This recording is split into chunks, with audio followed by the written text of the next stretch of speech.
बोला कोशिश आखिरी सांस तक करो। या तो तुम्हें लक्ष्य प्राप्त होगा या फिर तजुर्बा मिले। कुछ लम्हे कुछ यादें बतौर इनाम मिले। कुछ लम्हे कुछ यादें बतौर इनाम मिले। एक सफर पर निकले और तजुर्बे तमाम मिले। नमस्कार प्यारे बच्चों, साथियों। देखो, आज की बहुत अच्छी अपडेट है। छोटी छोटी कई अपडेट है। ये अपडेट जो है, ये लगातार जो भी साथी मैसेज करते हैं, पर्सनली फोन करते हैं, उन सब के लिए एक बहुत अच्छी अपडेट है। एक तो एस्टेट रिजल्ट के बारे में माननीय चेयरमैन साहब ने, एचबीएससी के जो चेयरमैन हैं, उन्होंने क्या कहा है। दूसरी अपडेट है जेवीटी जो मेवात कैडर का जो रिजल्ट है 27 अगस्त को कोर्ट द्वारा एचएसएससी आयोग के जो चेयरमैन हैं, जो मेंबरान हैं, उनको आंसर फाइल जमा करने के बारे में 14 दिन का उनको समय दिया गया है। निर्धारित समय 14 दिन। तो 27 अगस्त को क्या होने वाला है, जहां तक मुझे जानकारी है उस पर थोड़ी सी डिस्कस करेंगे। एक हरियाणा कौशल रोजगार निगम जेवीटी जो है, बहुत ज्यादा जो साथी हैं वो लगातार हर वीडियो पे एक ही कमेंट्स आता है, जेवीटी के शॉर्टलिस्ट के मैसेज कब आएंगे। जेवीटी के जितने भी जो राष्ट्र निर्माता हैं, जिन्होंने 103 प्रकार के पदों पर रजिस्ट्रेशन किया हुआ है हरियाणा कौशल रोजगार निगम के तहत, तो लगातार लगातार वो केवल ऑफर लेटर और शॉर्टलिस्ट मैसेज का इंतजार कर रहे हैं। तो उनके कब तक आने की संभावना है, कितनी पॉसिबिलिटी है कि कब तक आपके जो शॉर्टलिस्ट के जो मैसेज हैं, आपके ऑफर लेटर है, आपकी ज्वाइनिंग जो है वो प्रक्रिया कब से स्टार्ट होगी। और उसके बाद में रेस्ट ऑफ हरियाणा की नई वैकेंसी भी आएंगी, क्योंकि एस्टेट का जो परिणाम लगभग अंतिम स्तर पर है। बायोमेट्रिक लिस्ट आ चुकी है और संभवतः जो लिस्ट है जिसके बायोमेट्रिक होने हैं, तो लगभग उनका सभी का वो एग्जाम जो है वो क्लियर है, एस्टेट क्वालिफाई। तो सबसे पहले एस्टेट की बात करते हैं। माननीय चेयरमैन साहब ने कहा कि जो भी प्रक्रिया है वो लगातार डे बाय डे पूरी हो रही है। और जो बायोमेट्रिक है 25-26 जो अगस्त का होना है। 22 जिलों में, होम डिस्ट्रिक्ट में सभी का बायोमेट्रिक होना है। अदर स्टेट अदर स्टेट वालों का जो बायोमेट्रिक है, तो हरियाणा प्रदेश का जो भी डिस्ट्रिक्ट उनसे सटे हुए हैं, उनसे लगे हुए, उनकी सीमा उनकी उनसे जुड़ी हुई है, तो संभवतः वो भी होम डिस्ट्रिक्ट ही माना जाएगा। उसके बाद में जब बायोमेट्रिक की जो भी फॉर्मेलिटी है पूरी होने के बाद आपका सितंबर फर्स्ट वीक में रिजल्ट आएगा।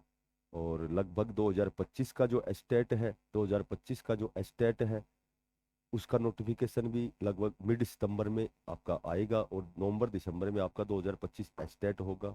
तो जो भी बच्चा, जो साथी है, 5-7 नंबर जिसके कम रह गए हैं, 2-4 नंबर कम रह गए हैं, ठीक है, तो उनके लिए भी एक अपॉर्चुनिटी और बहुत अच्छा अवसर आने वाला है। क्योंकि जब भी नई वैकेंसीज आएंगी टीजीटी पीजीटी की, तो संभवतः आपका जो 2025 का एस्टेट है उसके बाद ही आएंगी।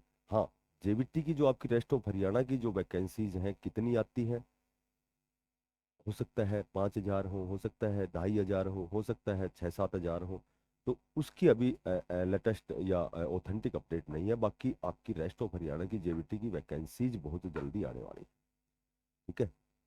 जब आपकी जो ये प्रक्रिया है, स्टेट परिणाम की जो प्रक्रिया है, वो कंप्लीट होगी, बायोमेट्रिक के बाद में आपका जो रिजल्ट है वो घोषित होगा। आपकी लिस्ट जो जो भी कैंडिडेट क्वालिफाई है उनकी लिस्ट आएगी। उसके बाद में बहुत जल्दी आपकी रेस्ट ऑफ हरियाणा की जो भर्ती है जेबीटी की वो आएगी।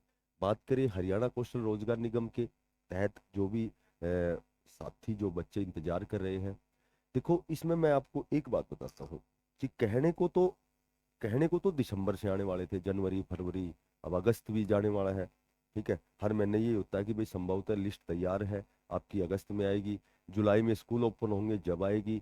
लेकिन जहां तक मैं समझ सकता हूँ, जब तक ट्रांसफर ड्राइव नहीं होगा खुलेगा, ठीक है, जब तक ये मेवात कैडर का जो जेबीटी का रिजल्ट है वो नहीं आएगा, ठीक है, जब तक आपका जो टीजीटी की जो वेटिंग लिस्ट का समय, आपकी डेट जो रिवाइज आंसर की 16 सितंबर है, तो ये जो 3-4 प्रक्रियाएं जब तक पूर्ण नहीं होगी, शायद आपका शॉर्ट लिस्ट के मैसेज में आपको हो सकता है महीने 1.5 महीने का इंतजार और करना पड़ सकता है। क्योंकि जब ट्रांसफर ड्राइव खुलेंगे तो पता लगेगा किस विद्यालय में कितनी सीटें वैकेंट है, एक बात। हालांकि हालांकि दूसरे वे में हम सोचें तो ट्रांसफर ड्राइव का मतलब ये है कि जेबीटी जो रेस्ट ऑफ हरियाणा में जो कार्यरत जो अध्यापक गण है, जो 12 साल पहले 2013 साल हो गए लगभग 2012 में जो भर्ती हुई थी, तो वो तो लगभग एटलीस्ट प्रमोट हो चुके हैं। ठीक है, वो तो प्रमोट भी हो चुके हैं। 2025 में बहुत से रिटायरमेंट भी हुए हैं और भी होने वाले हैं। तो जाहिर सी बात है सीटें तो नोट ऑफ नंबर जो वैकेंसीज आने वाली हैं, क्योंकि सीटें बहुत ज़्यादा वैकेंट हैं। रही बात आपकी शॉर्ट लिस्ट मैसेज की, देखो हरियाणा कौशल रोजगार निगम के तहत बाउंडेशन 1 साल की होती है, और अगर रेस्ट ऑफ हरियाणा की नई भर्ती भी आती है तब भी लगभग उसमें 1 साल का समय लगेगा।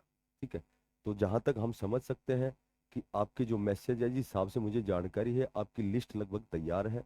ठीक है, क्योंकि इनका तो टाइम पीरियड जो होता है वो 1 साल का होता है। इनको 1 साल की अवधि के लिए अध्यापक नियुक्त किया जाता है। और नई जो भर्ती, रेगुलर जो भर्ती जो कोर्ट द्वारा आदेश दिया गया है कि भी आप रेगुलर भर्ती करें, तो उसमें भी एटलीस्ट 1 साल का तो समय लगेगा। और 1 साल का समय लगेगा तो जब अध्यापकों की रिक्वायरमेंट है, तो कम से कम अध्यापकों की रिक्वायरमेंट है, तो माननीय हमारे सचिव ने यही कहा है कि भाई जो रेगुलर भर्ती होती है उसमें समय लगता है, कभी कोर्ट केस हो गया कभी। तो हमें बच्चे संघर्ष ना करें, अध्यापकों की रिक्वायरमेंट को पूरा करने के लिए हमें हरियाणा कौशल रोजगार निगम के तहत 1 साल के लिए इनको लगाया जाता है।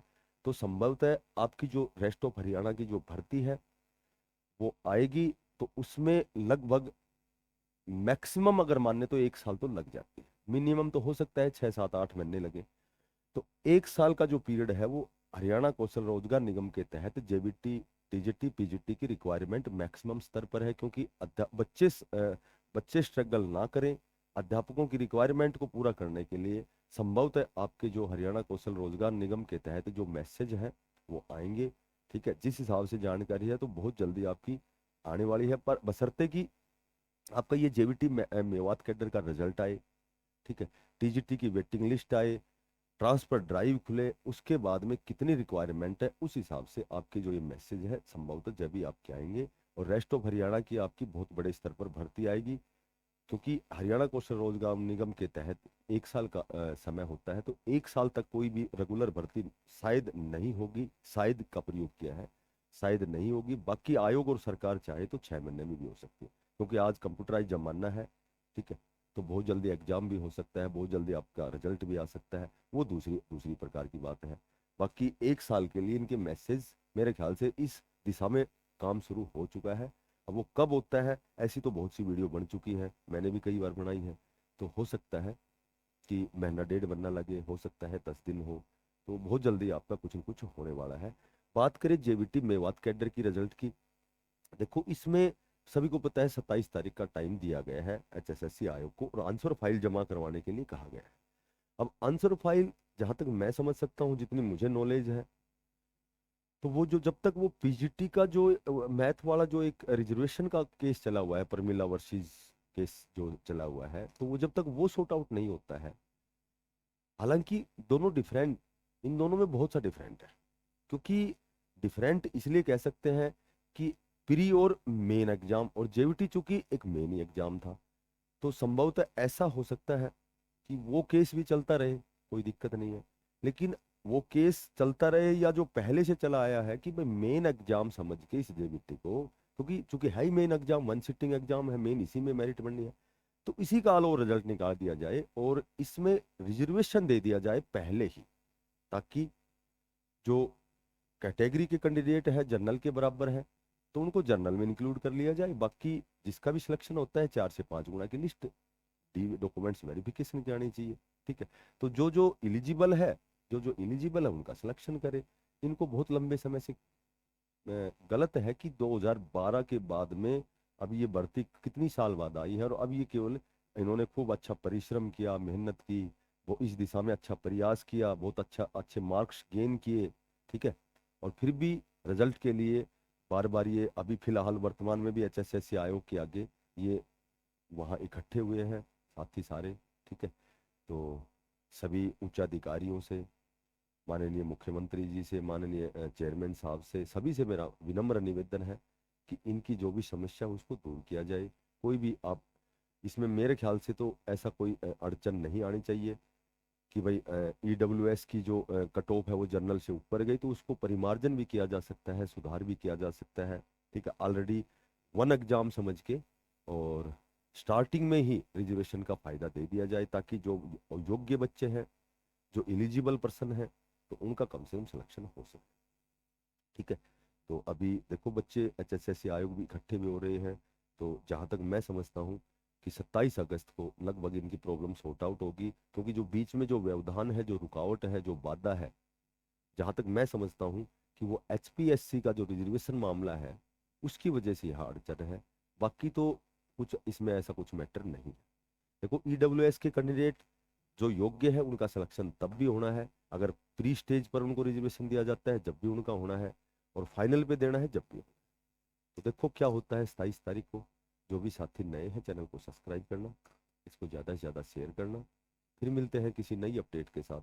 तब तक के लिए सभी साथियों को, बच्चों को बेस्ट ऑफ लक। धन्यवाद।